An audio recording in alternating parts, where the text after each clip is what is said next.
doing the moderation for, let's see. Hi, is she connected? Perfect. Let's see. Yes, I can see her over there. Good afternoon, Ulrika. Can you see us? Can you hear us? I cannot see. I can see and I can hear you, but there is a bit of an echo. No, now it's better. Now it's better. Let's see. We will bring you up to the main screen so that journalists in the room can actually look at you. It should be coming, I see, in a second or two.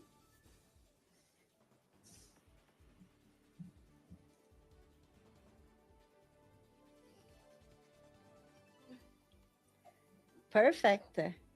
Excellent. So now we can see you and we could hear you. Well, good afternoon, everyone. Thank you so much for being here this afternoon. And thank you so much. We're pleased to have Ulrika Richardson, our humanitarian coordinator in Haiti. So she's here today joining us from Port-au-Prince in Haiti. And she will give you an update, as you can imagine, on the humanitarian situation in the country.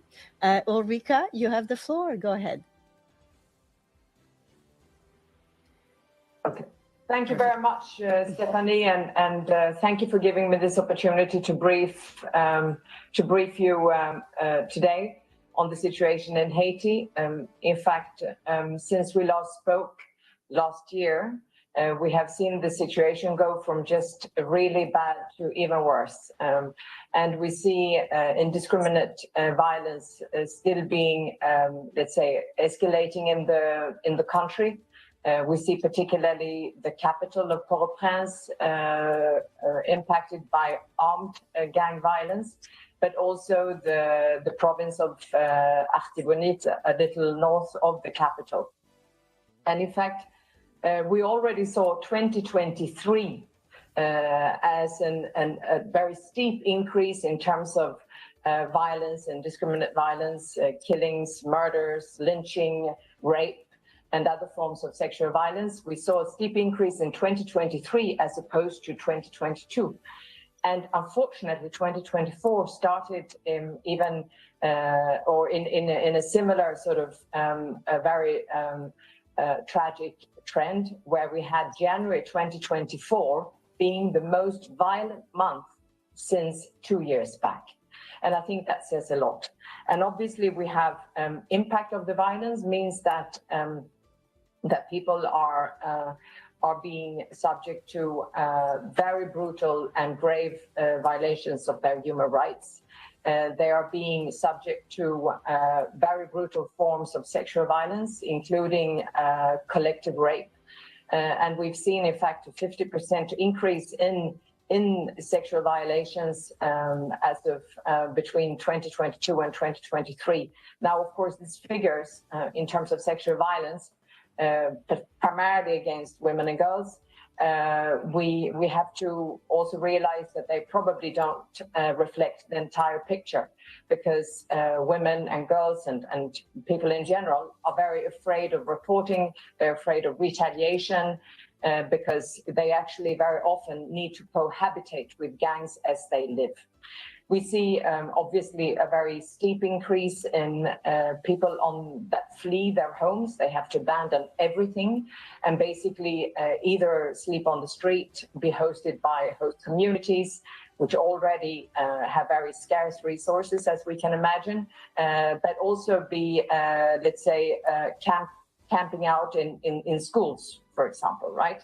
So we have now 314,000 displaced people in Haiti, which is quite a stark number.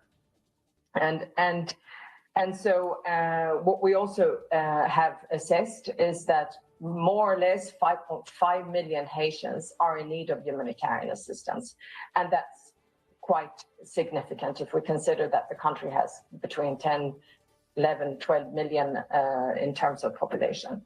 And we know that out of those, there are 4.4 million people and that's about 40% of the population, that actually face acute food insecurity. And we also know that 45% of Haitians don't have access to clean drinking water.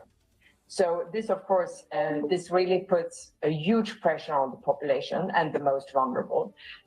Life is at risk as you step out of your house, even perhaps in your house. If you live in some of the most affected areas, really, you can be in harm's way, either stray bullets or particularly being targeted on by these armed gangs. So we launched yesterday our 2024 humanitarian response plan, and that was done then in the backdrop of this dramatic reality that I've outlined, and it's dramatic and it's extremely painful. And I would say it's absolutely disastrous for so many people in Haiti. But we launched the response plan with a financial envelope of $674 million, knowing that last year, despite, I think, a very important show of solidarity from the international community, we still only were able to achieve 34% of the financing need of last year. So obviously this year we insisted to say that, you know, the needs are greater, and hence the financial envelope is at the tune of 674 million, as I said. And we really count on a very robust mobilization of the international community. And of course, knowing that there are many tragic, unfortunately, situations that evolve around the world. Haiti is not the only crisis, but Haiti is passing through a moment. You can never compare one crisis with another. That's impossible. A human life is a human life. And in Haiti, too many human lives are actually being that suffer and that are lost in Haiti at the moment. And I would perhaps plea also particular eye on the children. We know that out are in need of humanitarian assistance in Haiti. 3 million of those are children. And these are children that very often, and now we see a great number of schools that cannot open all the time. So it's very erratic. We have more or less, at some point we have 1,000 schools not open during the month of January. And that means a lot to children and a generation that have already seen impacts on their schooling as of COVID, and then it was the pay lock in 2019 and another one in 2022. So let's remember them. But this is a call for increased solidarity. Haiti needs it. It's going through one of the most critical moments in its recent history.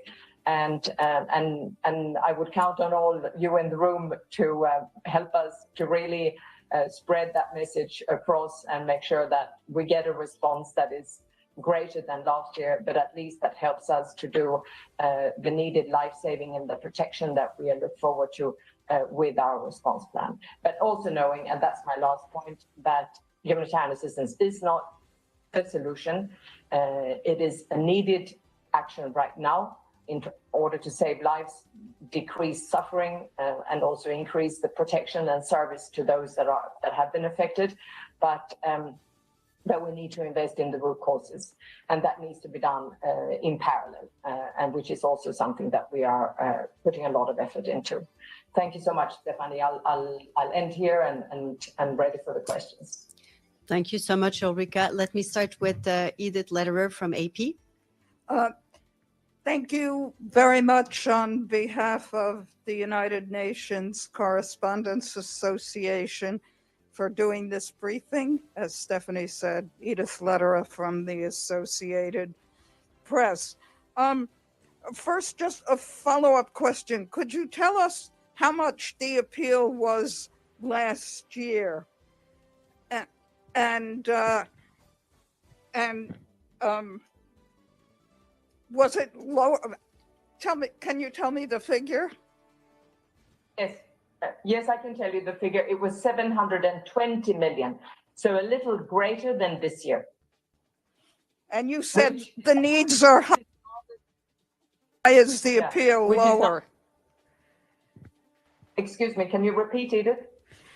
Yes. So last year was 720 million. This year is 674 million. But you said the needs are higher, so why is the appeal lower? Well, it's a good question. We have, in fact, what we have done is we've really tried to be much more targeted. We have learned from what we've seen work.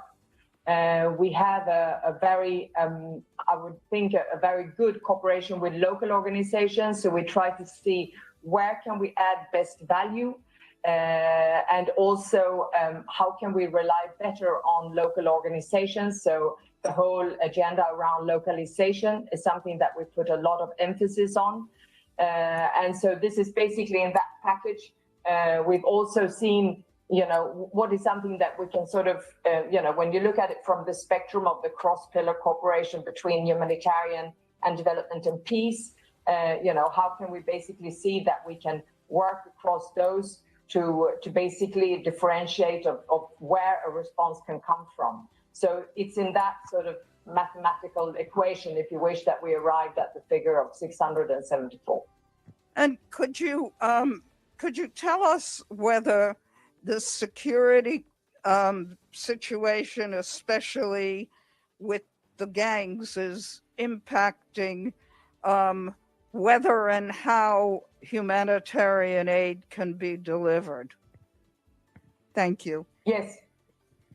Thank you, Edith. And I think we've sort of alluded to that in previous conversations in this forum. There is, of course, that the gang violence impacts and impedes, it limits humanitarian access. Notwithstanding, we have an access. We've been, since I arrived at least in the country in July, I arrived in June 2022. In July, we started very specifically to strengthen our access group, which is a mixed access group between, let's say, the UN agencies and the local and international NGOs. And through that access group and the strategy that we worked up of basically trying to map the capital and other parts of the city or of the country, we've actually been able to find ways of achieving access. So we have access. It is it's not a given access. It's vulnerable, and there has to be continuous assessments before we do operations. But we have an access that we want to protect, but we need more in order for us to achieve our target. And that's, that sounds totally, but in order for us to be able to help people that are in need with an unimpeded access, that is clear. Maggie? Oh. Hi, Ms. Richardson. It's Margaret Bashir with Voice of America. My question to you is about the IPC reports in September that almost half the population was IPC3 or IPC4 levels of acute hunger. Where is it now? Has it gone up? Has it gone down? Have you been able to help enough people to reduce the level of the emergency?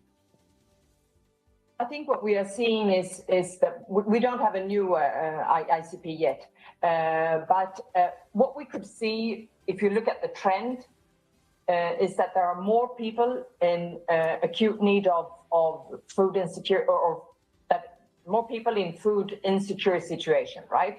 But what we were able to do is to respond in such a way, and that is a proof also of our access, that we do have access, that we had some 20,000 people in IPC 5, you remember, this was in 2022, that we were able to address, so that we no longer have, in fact, people that are in that very dire, let's say, category. But yes, we have more people in food insecure situations in need of food assistance, and that is, of course, very fragile, because we also see that now the populations that are in IPC3 can easily move into the IPC4. We see, for example, an increased risk. We see increased numbers of malnutrition among children, and particularly pregnant women. And we also have done a foresight study in terms of what will the situation be in 2024. And there we see the risk of an increase in malnutrition. These are also indicators that could actually tell us that food insecurity will be a big priority for us as we move forward. And you will have seen also in the response plan that we have about 40% or actually 50% of the total appeal will go to assistance in terms of food security. And could you just address how the closures of so many schools are impacting the children? Because I seem to recall there were school feeding programs when we visited. So with the kids not in school, they're missing meals. So I assume this contributes to it. That's very true. And that's why it's so important that schools can remain open. The school feeding program is something that I find of extreme value, particularly as we combine it with local production, meaning you also do, there is an incentive for actually very local, economic activity. And even as we do that in the city, the aim to use local products is, of course, is much more emphasized now than previously. But to say that it is absolutely essential that the schools remain open for children to come to school, it's a sense of normality. There is a collective support that the school can provide that perhaps cannot be provided at home, and then it's the nutrition, of course, from the hot meat. So there is an impact, definitely, and we are doing everything we can to support the Ministry of Education to keep the schools open. And I must say that that's a constant effort, and there is quite a good. We see a good response. And we see now more and more schools being able to open as we speak, actually. Let me go to Yvonne, then Michelle, and then we'll keep going. Thank you, Yvonne Moriarty, News Ireland. I have two questions, if you don't mind.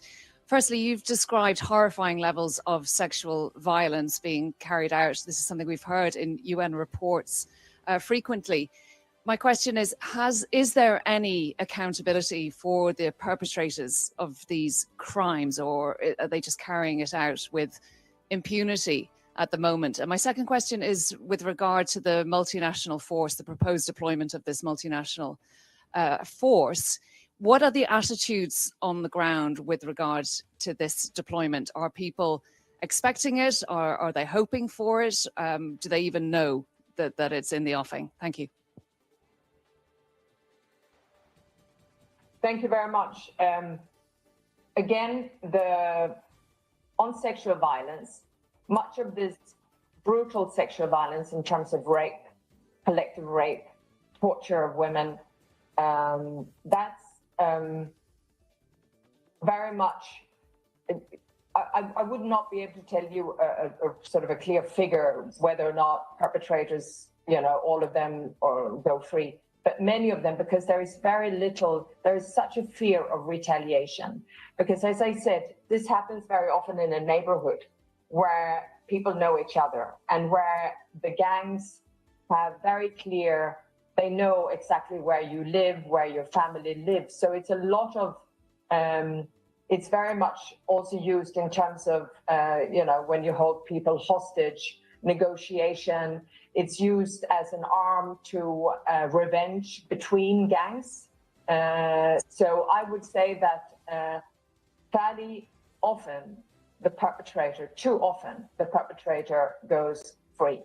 That is something that we are, in fact, also now looking at in terms of setting up a special, but that's in very early stages. So I'm not going to go into any detail, but we are setting up special courts that have a special capacity to deal with these cases. And we are encouraging, and to the extent we can, support women to at least make a report, so that once the judiciary becomes functional in that sense, we then have, we have elements to actually put cases forward.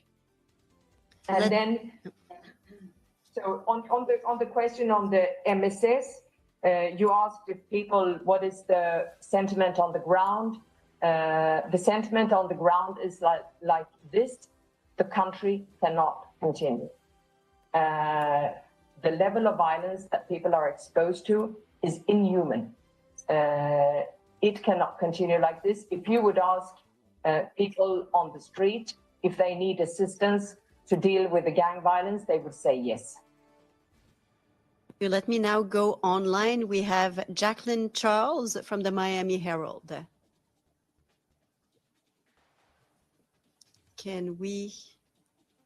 Let's see if we can hear. Jackie, are you able to turn your? Yes, I'm there. Fantastic. Yes. Go ahead. Go ahead. Okay, great. I have like a couple of questions. I know last year the appeal didn't really generate the kind of funding that we wanted. And so while launching this appeal, you're also launching an appeal for funding for the mission. And so I wanted to see if you can speak to, your concerns or, the possibility of having the international community actually step up. I mean, this is not a new challenge with Haiti, but everybody recognizes that the situation is dire, but we're not seeing the response as far as with donors. And the second question would be, last week there was a report about the rice that was being imported into Haiti and the high level of toxic metals. And I'm wondering whether or not the humanitarian sector of the UN is considering or taking that into account as far as, your food aid. Thank you, Jacqueline. So on the first question, yes, the fund, these are two separate initiatives, right? And so from budgets of member states, here I'm speculating a bit, obviously, because we don't have the answer to this question, whether there is any, let's say, is there any contradiction between these two funding needs, if you wish? And so that's a bit of a speculation. But knowing how sometimes our budgets are being, let's say, placed in capitals, I would imagine that they come from different pots of money, right? So I think on the contrary, what we can see is that there is an interest from donors, those who provide a support to the MSS, this non-UN multinational support mission to Haiti, in terms of financing for equipment, etc. They are also equally very interested and very engaged here on the ground in terms of humanitarian assistance, because they know that, in fact, we need to work on all fronts. And Jacqueline, we know that too, right? We need to work on all fronts in order to help and accompany this beautiful country to let's say, to get back on its track in terms of progress and a life in dignity. So I think that there is not a contradiction between these two. I think on the contrary, I think we could actually hope for a positive spillover in that sense.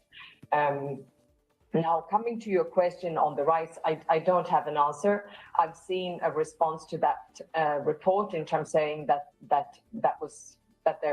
were questioning the results of that study.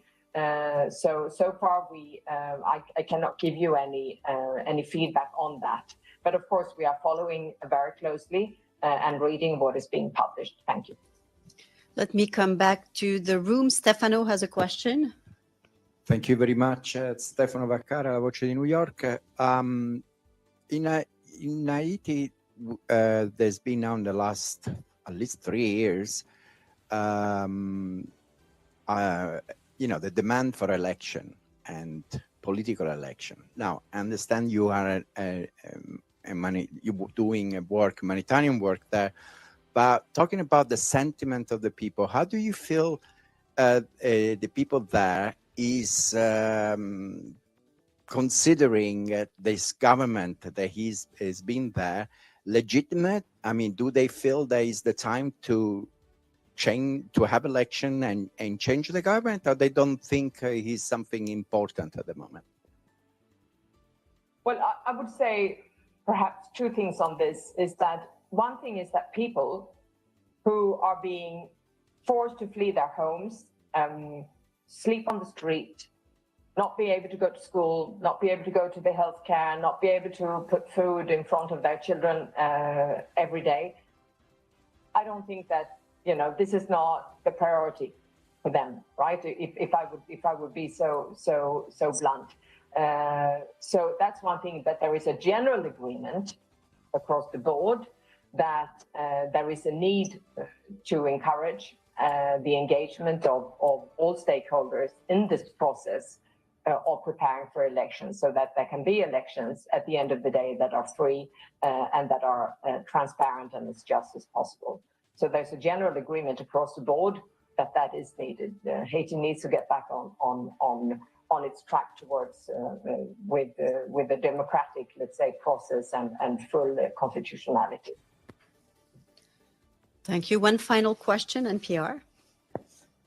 Excuse me. I'll Thank take you. you, Linda Fasulo. I had a question about donors.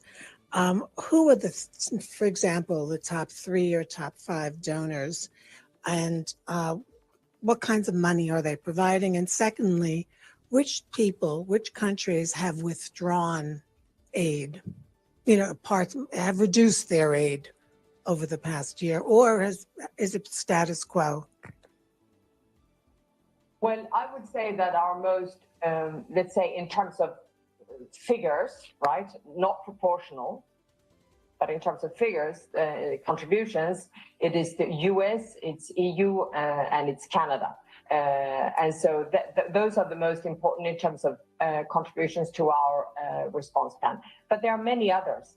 And in fact, I cannot, off my hat, say that we've had certainly no one that withdrew and decrease. I haven't seen, in fact, but don't quote me on that one, please. But to say that we have, in fact, we have new donors that are expressing interest, and what we are doing in order to facilitate smaller, let's say more modest contributions, but equally important, right, is to set up a regional pool fund that will actually be able to pool these a bit more modest amounts, so that we can actually, in fact, facilitate for member states who would like to demonstrate their solidarity in terms of contribution to the humanitarian response plan. So that's something that we're doing. So I would say I'm extremely grateful. And I know that, in fact, yes, we got 34 or 35% last year. Now, I know, and I don't like to compare things, but there are countries that receive less than that. So I would think that, okay, we need to do better. And we need to facilitate also for member states to be able to give perhaps more modest amounts. And that's what we are doing. Let me now, final question to Benno. Thank you so much for the briefing. Benno Stingheimer with the German press agency. You told us already many figures and many numbers of how dire the situation is, but like, I wonder if you can also give us like a personal eyewitness account of what you see every day. How difficult is it for you to move around in the country? What do you see? Is like, how do people get their hands on food and fuel? How's everyday life in Port-au-Prince?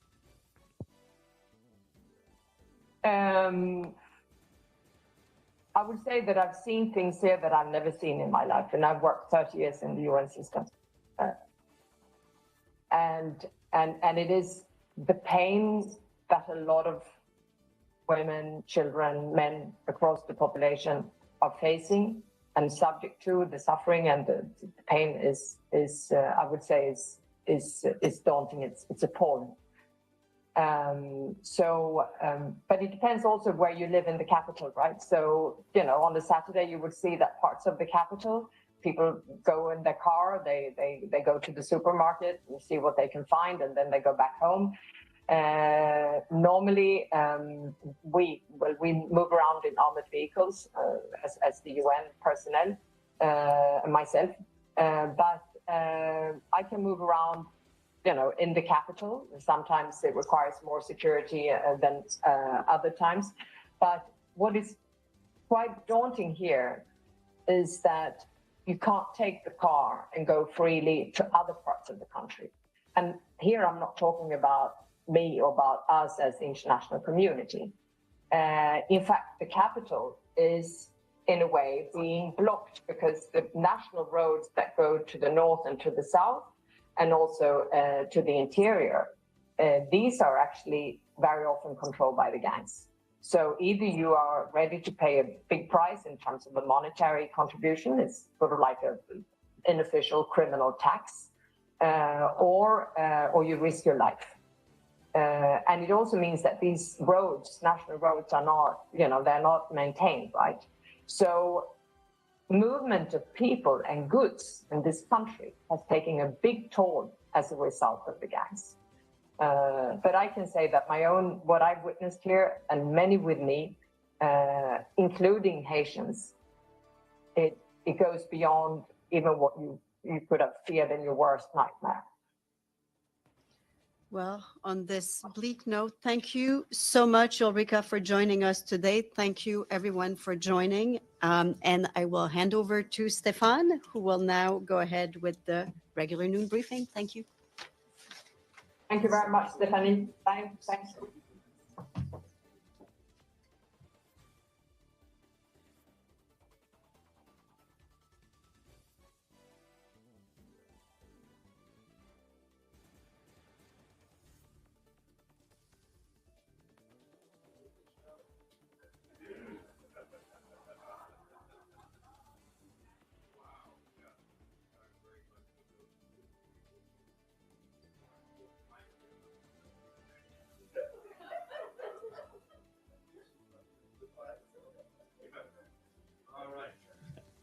On that note, a few travel announcements to share with you. The Secretary General will be traveling to St. Vincent and the Grenadines tomorrow morning for an official visit to the country and to attend the 8th Summit for the Community of Latin America and Caribbean States. At the opening of the summit on Friday, he will highlight the importance of solidarity in the region to find solutions to common problems such as armed conflict, organized crime, getting countries back on track to achieve the Sustainable Development Goals, and addressing the climate emergency. The Secretary General is expected to meet with the Prime Minister of St. Vincent and the Grenadines, Ralph Gonsalves, and other leaders who are attending the summit. He will also visit an area impacted by the eruption of the Soufrière volcano a few years ago, and to see some of the ongoing reconstruction efforts, including on infrastructure, housing, and reforestation. The Secretary General will be back in New York on Monday. For her part, our Deputy Secretary General, Amina Mohamed, will be traveling to Sao Paulo in Brazil to attend the G20 Foreign Ministers and Central Bank Governors meeting. The meeting comes at a critical time when the economic outlook across countries is diverging, with many of the world's poorest countries struggling to service their debts. In Sao Paulo, Ms. Mohamed will advance the Secretary General's call for reform of the international financial architecture, support the SDG stimulus, and to enable countries to recover from the setbacks to development caused by the recent shocks to the global economy. Ms. Mohamed, Deputy Secretary General, will be back here in New York on Friday. Couple of peacekeeping updates for you from the Democratic Republic of the Congo. The UN peacekeeping mission in that country has handed over a first base to the government as part of its disengagement plan from South Kivu. The base was established in Kamanyola in 2005 and will now be managed by the Congolese National Police. The head of our peacekeeping mission, Bintu Keita, praised the commitment and work of the Pakistani peacekeepers who for 19 years have worked to protect civilians in coordination with the National Defense and Security Forces. In Kamanyola, the peacekeepers have supported the establishment of local protection committees, bringing together communities working alongside the local authorities on issues of security and protection of civilians. A community early warning system is also now in place there. And as we mentioned in the past, the joint memorandum signed in November last year by the Congolese government and the UN peacekeeping mission identified South Kivu as the first province from which it is to withdraw as part of an orderly, responsible, and phased withdrawal from the Democratic Republic of the Congo. And just north in the Central African Republic, our peacekeeping colleagues there report that in response to incidents and alerts in Zemio and in surrounding the Obumu prefecture, which is in the southeastern part of the country. UN peacekeepers working in close cooperation with the Central African Armed Forces took immediate steps to protect civilians in these localities and to restore calm. The situation deteriorated in Zemio following a recent attacks on Kere village by the Azande militia, which killed 5 civilians. There are also reports of intercommunal tensions and risks of clashes between the Azande militia and other armed groups in the area. Meanwhile, peacekeepers on patrol detected the presence of armed individuals in a village close to the town of Amdafok in the Vakaga prefecture, which is on the border of Sudan. The individuals fled the area towards the Sudanese border when they were confronted by UN peacekeepers. As we've been reporting, the mission recently established a temporary operations base in the town of Amdafok, close to the border with Sudan, to secure the area and protect civilians and help reduce tensions. And a note on the humanitarian situation in Sudan. A shipment of wheat donated by Ukraine to the UN World Food Programme's Sudan operation has arrived in Port Sudan and is now being loaded onto WFP trucks for emergency food distribution. The shipment, part of Ukraine's Humanitarian Grain for Ukraine initiative, was made possible by the German Federal Foreign Office, which covered the entire operating cost of 15 million euros. The 7,600 metric tons of flour will be provided to families, many of whom have fled their homes due to the fighting and are struggling every day to meet their food needs. WFP notes that nearly 18 million people face acute food insecurity in Sudan, of which nearly 5 million are in emergency levels of hunger. WFP has already provided around 7 million people with emergency food and nutrition support since the conflict began in April, yet the needs are continuing to grow. And yesterday afternoon in the Security Council, you heard from Ramesh Rajasingham, the Director of Coordination for OCHA, and he told Security Council members that at least 576,000 people in Gaza, that's 1/4 of the population, are one step away from famine, with 1 in 6 children under 2 years of age in northern Gaza suffering from acute malnutrition and wasting. Practically the entire population of Gaza is left to rely on woefully inadequate humanitarian food assistance to survive. He said the UN is continuing to ceaselessly plan, search, and call for solutions to overcome the hurdles that would allow us to scale up delivery and health services. In the immediate term, this includes clearer security guarantees, a better humanitarian notification system to minimize risk, fewer restrictions on telecommunications equipment, and the removal of unexploded ordnances and the use of all possible entry points into Gaza. Carl Scow, the Deputy Executive Director of the World Food Programme, told Council members that Gaza is seeing the worst level of child malnutrition anywhere in the world, adding that WFP is ready to swiftly expand and scale up operations if there is a ceasefire agreement. In the meantime, the risk of famine is being fueled by the inability to bring critical food supplies into Gaza in insufficient quantities and the almost impossible operating conditions faced by our colleagues who work in Gaza. Sherwin. Jeff, thank you so much. Yesterday in the council meeting that you just referred to, the Israeli envoy said that Israel was doing all it can for civilians, going above and beyond what was expected, let alone required in Gaza. He then sought to lay the blame for the lack of humanitarian aid in Gaza firmly at the UN's door, right? He said the limitations on the quantity and pace of aid are dependent on the capacity of the United Nations and other agencies to receive, store, and distribute the assistance efficiently. In recent days, over 508 trucks have been waiting on the government side of Kerem Shalom and Rafah crossings. It's not Israel who's holding up these trucks. They've already been approved. So he's pointing to inefficiencies within the UN. How do you respond to that? I mean, first of all, I would say that the UN is not a party to this conflict, right? We are not the ones doing the fighting. And that's why we've repeatedly asked for a humanitarian ceasefire. Yes, there are trucks that have crossed from Israel into Gaza. The situation in Gaza is, as we've described it numerous times, almost impossible for us to do humanitarian work. There is an active conflict going on. There's a lack of, there's a breakdown of law and order. There is insufficient coordination on the security end, on deconfliction with Israel. We've laid out all the challenges.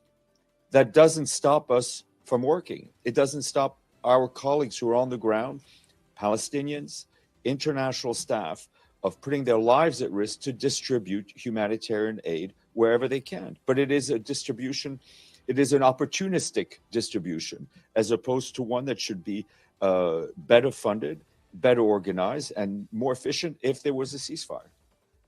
Edie.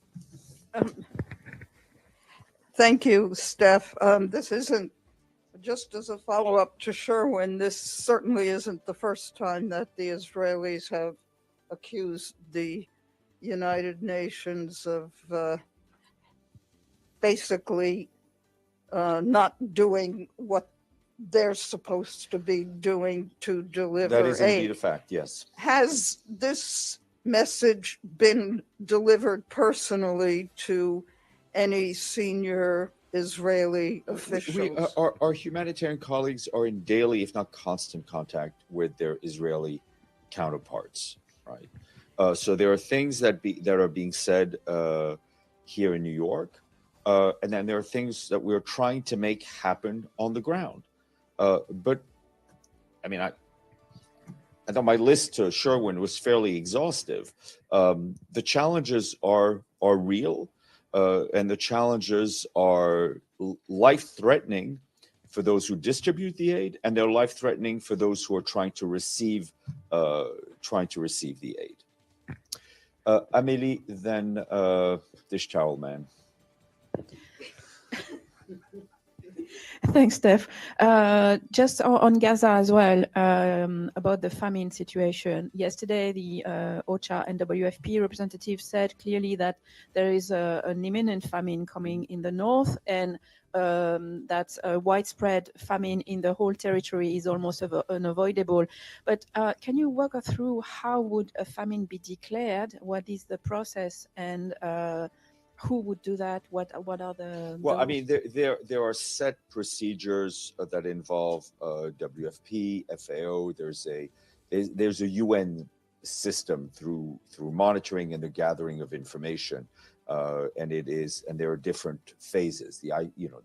What's called the IPC, different levels.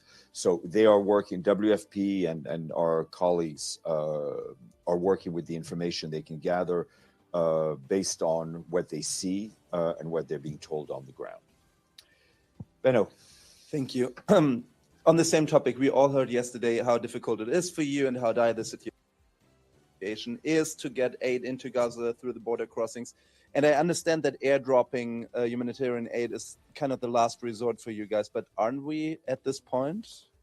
I mean, they are, obviously, ideally, we want to have more routes available to us within Gaza, more routes available in terms of access into Gaza, and in absence of this, I mean, WFP, which would be the lead, is looking at all options. But I think we all understand and see the risks in doing that. I mean, I think the pictures that we saw, I think yesterday, the last days, I mean, I think kind of tell the story of the risks. Ibtisam. A follow-up on the subject, or two follow-ups. First, regarding the statement of the Israeli representative, he was talking about 500 trucks that got the permission and waiting for the UN to distribute the aid. Can you confirm that this is correct? I don't know if there's, I don't know the exact number, but what I do know, and I think we've tried to explain this as clearly as possible, is that trucks make it through a checkpoint, right? They have to then be unloaded and reloaded into trucks that can move into Gaza, right? So the trucks that come in from Israel, that come in from Egypt through Rafah, will not be those vehicles that circulate or try to circulate through the jammed streets of Gaza. Those have to be Palestinian trucks and trucks based in Gaza. Those trucks are smaller and they aren't enough. And we also have the issue of the lack of security for the cargo, and lack of security for our humanitarian workers. Just a quick follow-up. When you talk about lack of security, you mean by that the fact, or do you mean by that the fact that you don't have a ceasefire?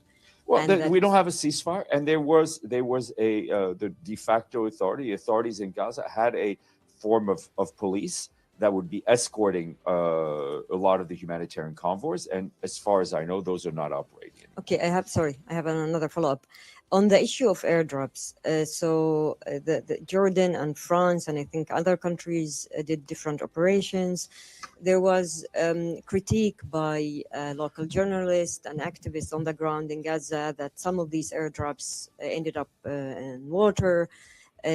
Some of the helicopters or the airplanes had also influencer on them, that a lot of show happening, and like it's more of that it's not getting the benefits that it's needed.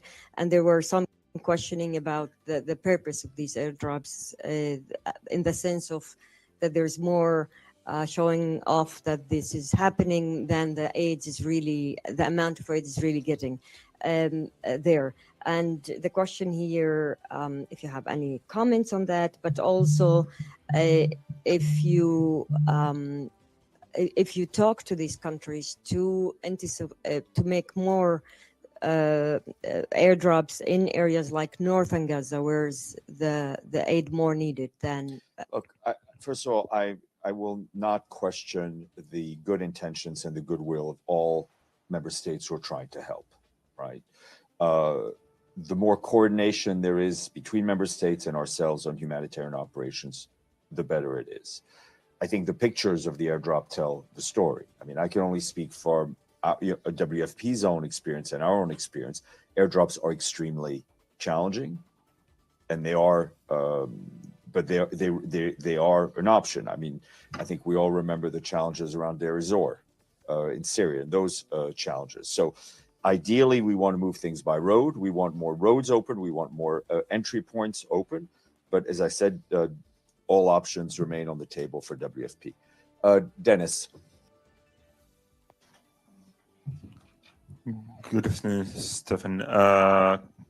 So Congress of Transnistria adopted a resolution with regards to Russia to implement measures to protect this republic amid growing pressure from Moldova.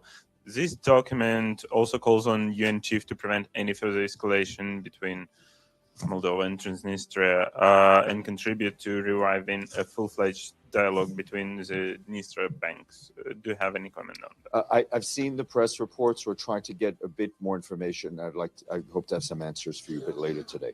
And the second one, President of Turkey, Tayyip Erdogan, told that Turkey works with Iran on framework for secure navigation in the Black Sea. Can you provide some details about it? We continue to do whatever we can to work on freedom of navigation in the Black Sea to ensure greater access to world markets of those products that come out of the Black Sea. Michelle. Thank you, Steph. Just a follow-up on yesterday's council meeting as well. At the end, the Russian and US envoys kind of had a bit of a back and forth where they were essentially picking apart each other's credibility to discuss various topics. What does the SG think about this? You know, he's spoken about the... Between the Russian envoy and the US envoy. Deji. Yeah, a follow-up first on airdrop. Let me put this question simple. Does the UN think now there's condition for airdrop humanitarian aids there? All due respect, Deji, I think I've answered Yeah, that you question said repeatedly. it's challenging, right? And I also said that we want more access within Gaza. We want more access into Gaza because that's our preferred option. But I also said everything remains on the table. Okay. Second, you constantly told us the UN staff has been in contact with the Israeli counterparts on almost daily basis. Given the fact that we all heard the briefers yesterday in the Security Council on the humanitarian delivery obstacles and everything, how effectiveness do you think those conversations with the Israeli counterpart have? Everyone is, we are working in good faith. It's a very challenging situation, and we continue to engage. Gabriel, Dimitro, and then Nabil, and then we'll go to everybody. Don't worry. Thanks, Steph. Appreciate it. More on the briefing from yesterday. WFP, I'm sorry, mentioned trying to resume deliveries back to the north of Gaza, and they're working on this, urgently exploring all viable delivery options. But if there was a viable delivery option, presumably they would be doing it right now. So what, can you give any more details about time frame? This is about better security coordination, right? This is about the situation on the ground. So just because it doesn't exist today doesn't mean that they aren't trying to create those conditions, working with everyone they need to create those conditions. Dimitro, please go ahead. Sorry, sorry, I missed. Go ahead. Yeah, sorry. My name is Volodymyr. Yeah, sorry, I don't know. Somebody, It's all right. Financial Times claims Russia conducted exercises with a rehearsal for the use of nuclear weapons in case of a Chinese invasion. The newspaper refers to classified documents leaked by the Russian Defense Ministry. Do you have any comments? We have no comments on leaked documents, obviously, but I think the Secretary General has been very clear about his fears and his criticism of nuclear weapons. Nabil.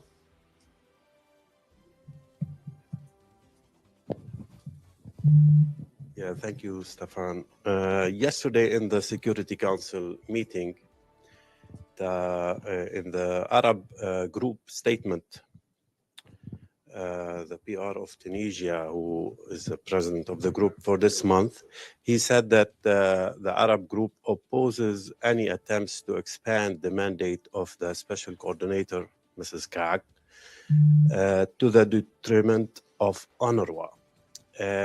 Does the SG share the same concern? Two different things. I mean, nobody. I mean, first of all, Ms. Ka'ak has a mandate given to her by the Security Council, right? That's council members created that mandate. We named her. She's doing whatever she can to fulfill her mandate. As far as I read the resolution, her mandate is not to replace UNRWA. That is not her mandate.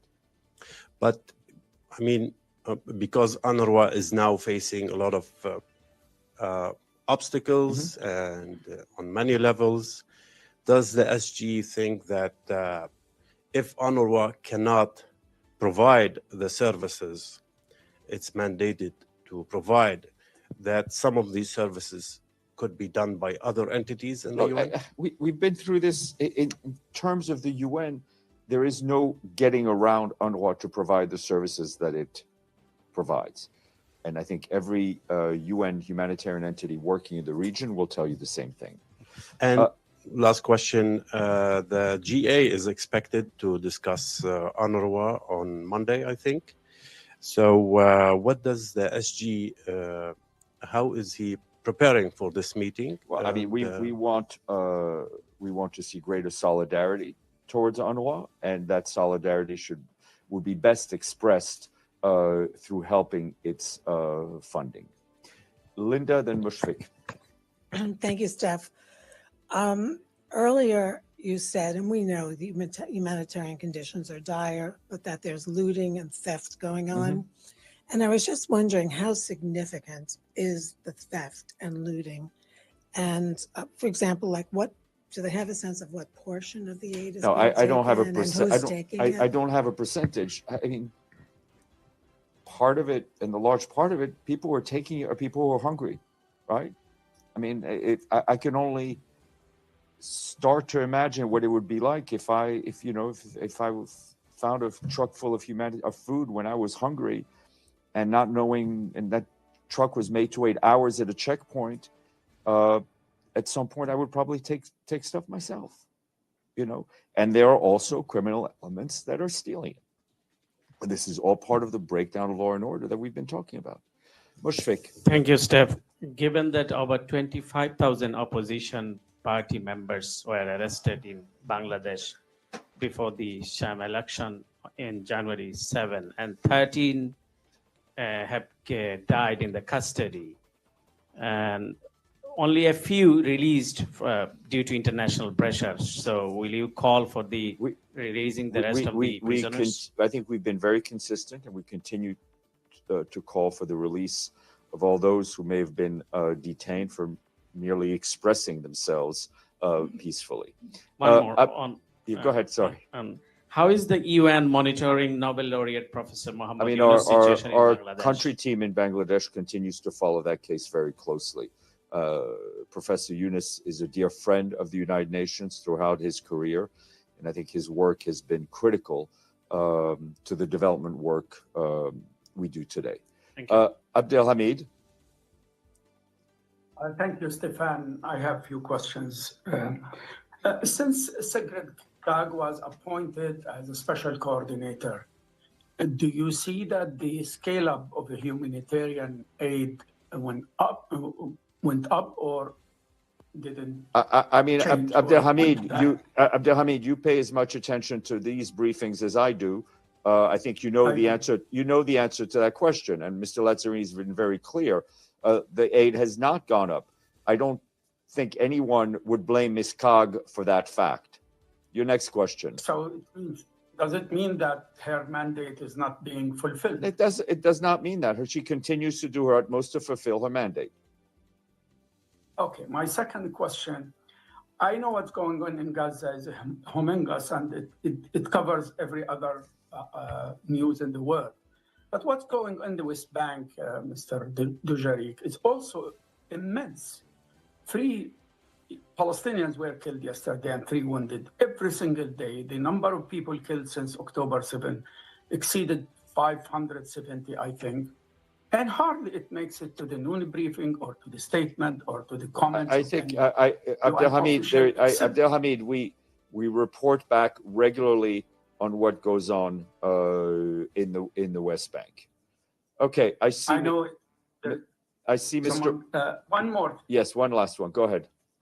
There is a news that the British Petroleum signed a contract with Israel to explore the gas depots on the shores of Gaza. Do you have any confirmation or any? I do not.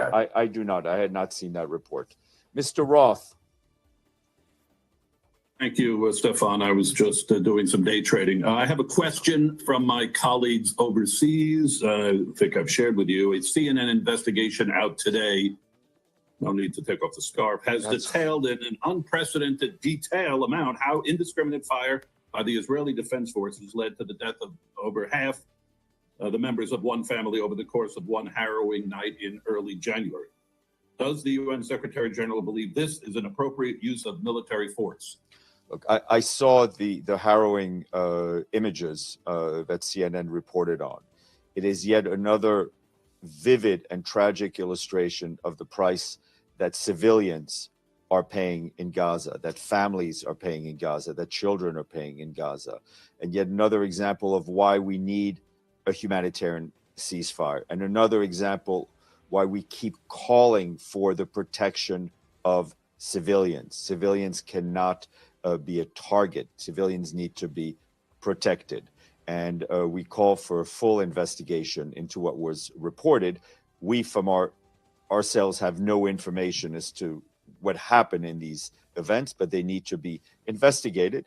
And I think as we've also said, there needs to be more reporters let into the area. Gabriel, Deji, and then we're going to call it. And then Evelyn, and then we'll let Monica speak. Thanks, Steph. Thanks for coming back to me. I appreciate it. I just had a follow-up on Ms. Cog.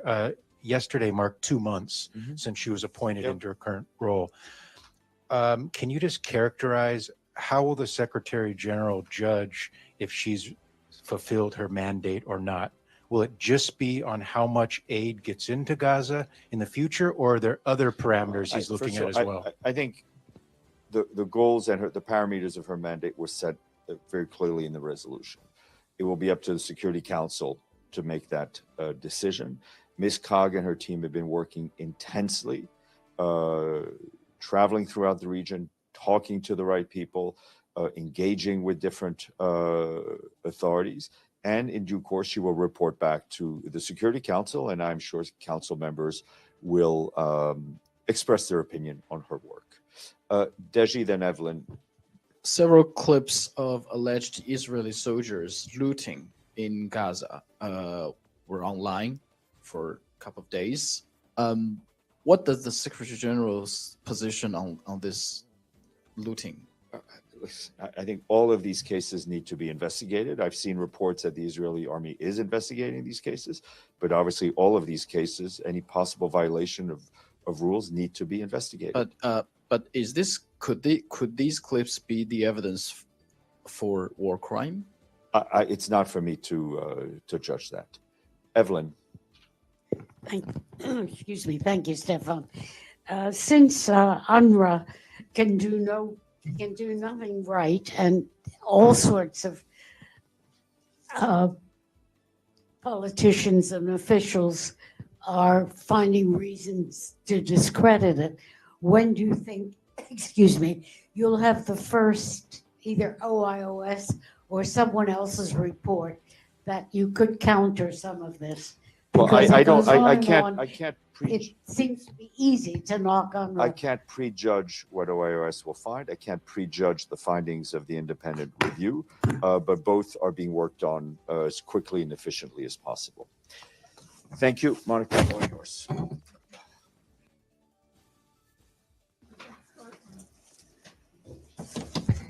Thank you so much, Steph, good afternoon, everyone. I have 3 notes for you, and we will be out of here. So, the President of the General Assembly, Mr. Dennis Francis, is in Nairobi, Kenya, to take part in the opening of the 6th session of the United Nations Environment Assembly, UNIA 6. The PJ will deliver remarks at the high-level segment, which will take place tomorrow, 29th February, at 10 a.m. local time, so which is going to be 2 a.m. here. The overall theme of UNIA 6 is effective, inclusive, and sustainable multilateral actions to tackle climate change, biodiversity, loss, and pollution. Mr. Francis will draw attention to the fact that biodiversity is degrading at the fastest rate in history, and that the outcome of UNIA 6 must progress towards ensuring everyone's right to clean, healthy, and sustainable development. Today in Nairobi, he held bilateral and separate meetings with the head of the United Nations country team, Mr. Stephen Jackson, and the Director General of the UN office in Nairobi, Ms. Zainab Hawa Bangura, as well as with the President of UNIA 6, Ms. Leila Ben-Ali, before heading to a dinner meeting with UNEP Business and Industry Major Group. And we will bring more updates for you as they happen via your email. On Monday, 4th March, the General Assembly will hold a plenary debate on use of the veto, item 63, special report of the Security Council. The debate on the use of the veto at the meeting of the Security Council held on 20th February, you may remember, under the agenda item, the situation in the Middle East, including the Palestinian question, will take place at 10 a.m. in the GA Hall and will be webcast by UN TV. PJ Dennis Francis will chair the plenary debate. And now, this morning, President Francis sent a letter to member states informing that he will convene an informal plenary meeting of the General Assembly on Monday, 4th March, at 3 p.m. to hear a briefing from Mr. Filippo Lazzarini, Commissioner General of the United Nations Relief and Works Agency for Palestine Refugees. The meeting will take place at the GA Hall, and there will be no pre-established list of speakers. Due to the limited time available, time limits for individual statements will be 3 minutes and 5 minutes for statements on behalf of groups. And as you know, the PJ will be there. And finally, PJ Dennis Francis has selected the members of the judging panel following the nominations received from the co-chairpersons of the Steering Committee for the UN, SEEDS Partnerships Awards. The PJ's selection of members is in accordance with General Assembly resolution, and the following members will be working on this panel. Mr. John Gilroy, Ms. Kerita White, Mr. John Gilroy, I should say, is the first secretary of the Permanent Mission of Ireland. Ms. Kerita White is the Deputy Permanent Representative of Barbados. Dr. Ibrahim Zuhuri, Deputy Permanent Representative of the Republic of Maldives. Ms. Fiona Indo, Deputy Permanent Representative of Solomon Islands. And Ms. Kate Brown, she's the Executive Director, Global Island Partnership, as well as Dr. Satesh B. Daisy, Professor and Associate Dean, School of Graduate Studies, St. George's University of Grenada. And additionally, two other members, there will be Mr. Sainivalati Naboti, who is the Chief of SEEDS Unit at UNDESA, but also Ms. Tishka Francis, Head of SEEDS Subprogram, will act as ex-official members of the panel. The award will be presented to 3 partnerships in recognition of their contributions to the implementation of the Sustainable Development Priorities of SEEDS. So this is everything we have for today. We'll be back here on Friday, so no room briefing or video briefing, I should say, tomorrow. But you will receive the PJ's speech from us through your email. By the time you wake up tomorrow, the speech will be there. So, hey, how are you today? I go to Ibsen afterwards, yeah, and I'll have all of you. Ibsen, how are you today? Thank you. So my question is regarding the meeting Monday, the UNRWA meeting Monday at 3 p.m. Does this come in context of the letter that Mr. Lazzarini wrote to the General Assembly about the situation of UNRWA?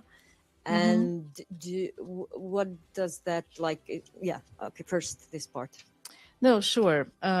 You are absolutely right. Mr. Lazzarini wrote a letter to the PGA. The PGA received the letter and we informed you all when it happens. However, this is a meeting that was requested by a member state, Tunisia, in their capacity as chair of the Arab group. So the request came from a member state, in this case, Tunisia.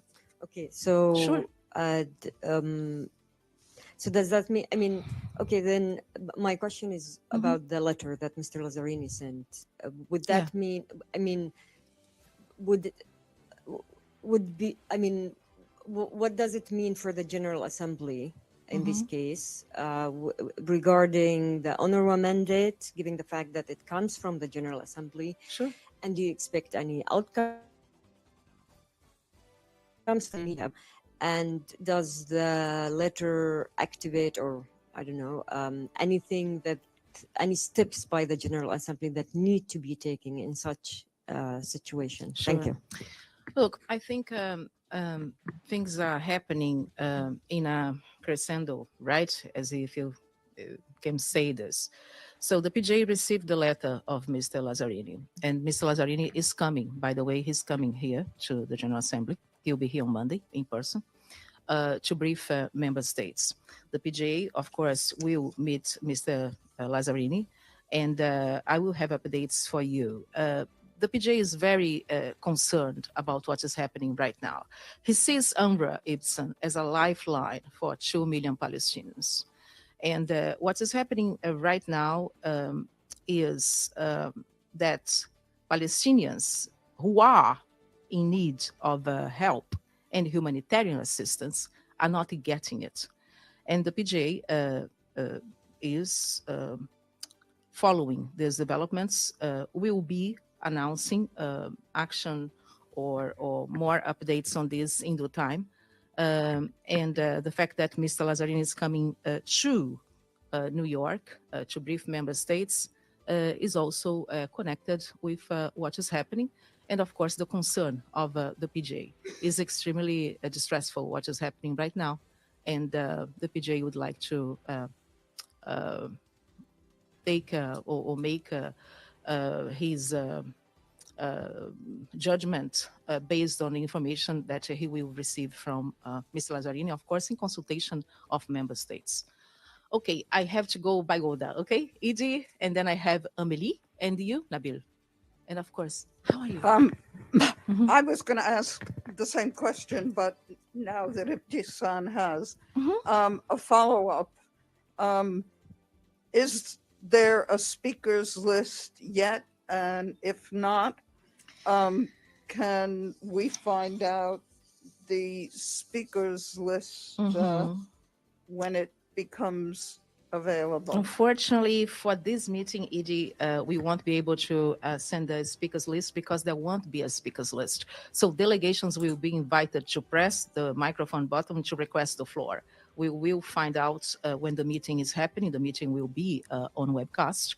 But delegations speaking on behalf of groups, they should approach the Secretariat to be given priority. But it will be happening as the meeting takes place. Is President Francis planning to speak at the opening? He will be there. He'll be chairing the meeting. We'll be updating you on this, definitely. Is he going to deliver any remarks?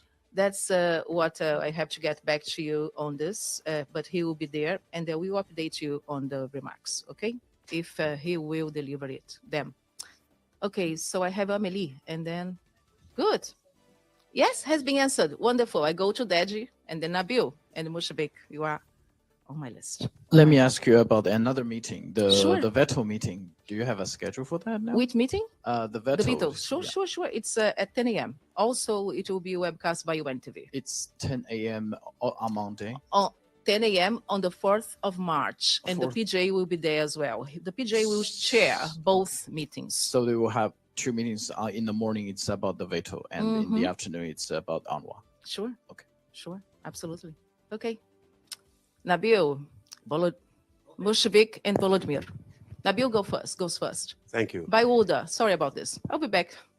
So I think the request was that the meeting on UNRWA to be held this week. So can you explain why the PGA decided for the meeting to be on Monday? Sure. The schedule of meetings in the General Assembly, they are made in consultation of member states with also the schedule of the PGA. So it has been decided that will be taking place on Monday afternoon. Yes. And I don't know if you talked about this before, but what's the PGA's position on firing a number of UNRWA's employees based on allegations, Israeli allegations, especially that the UNRWA is mandated by the General Assembly, and they were fired almost immediately. So what's his position on this?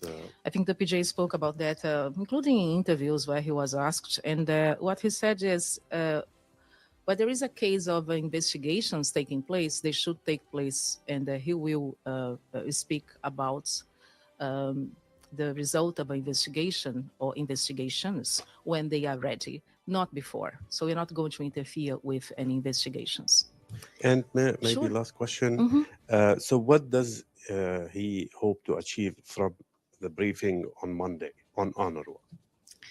Well, the PJ supports the work of UNRWA. Yeah, UNRWA has been doing good work with the Palestinian refugees for decades in the history of this organization. And he would like to listen to Mr. Lazzarini and also to listen to member states. And he will continue in what he said before, public, but also in private, continue to support the work of UNRWA. Yes, Mushbek. Thank you, and Monica. And then you, Volodymyr. Thank you. Is the President of the General Assembly aware of Nobel laureate and pioneer of the microcredit, Professor Muhammad Yunus' current situation in Bangladesh, as reported by the OIR, where he is referred to a prisoner in waiting? And he expressed his extreme concern to Christina Amanpour day before yesterday. The PJ is following the developments, Mushevik, and I think what the other spokesperson said before, Steph, it remains. And then you are talking about Professor Yunus, and we all know the history and the work of Professor Yunus. He is indeed a good friend of this organization. And where due process has to take place, we are going to wait for the process to take place. But I think the biography of Mr. Yunus speaks for itself. Volodymyr, I give the mic to you, and we'll be finishing here. Thank you so much. On Friday and Monday, yes, the General Assembly considered the situation in the temporarily occupied territories of Ukraine. Sure. The speech of the PGA was very powerful and clear, and he said, while the Security Council may be paralyzed by division, let us draw strength from the collective voice of the General Assembly. He said it demands the immediate, complete, and unconditional withdrawal of Russian military forces from the territory of Ukraine. So the question is whether the President of the General Assembly shares the following proposal for reforming the UN system. The General Assembly should have the right to override the veto of the UN Security Council resolutions. Override. Well, what the PJ said on Friday in his statement, the statement is online. He also mentioned that this is a needless war, which is a very important point here. In regard with the reform of the Security Council and the other bodies in the organization, like a revitalization of the General Assembly, this is a matter for member states to decide, not for the PJ. But thank you for your question. And I see you on Friday. Thank you so much.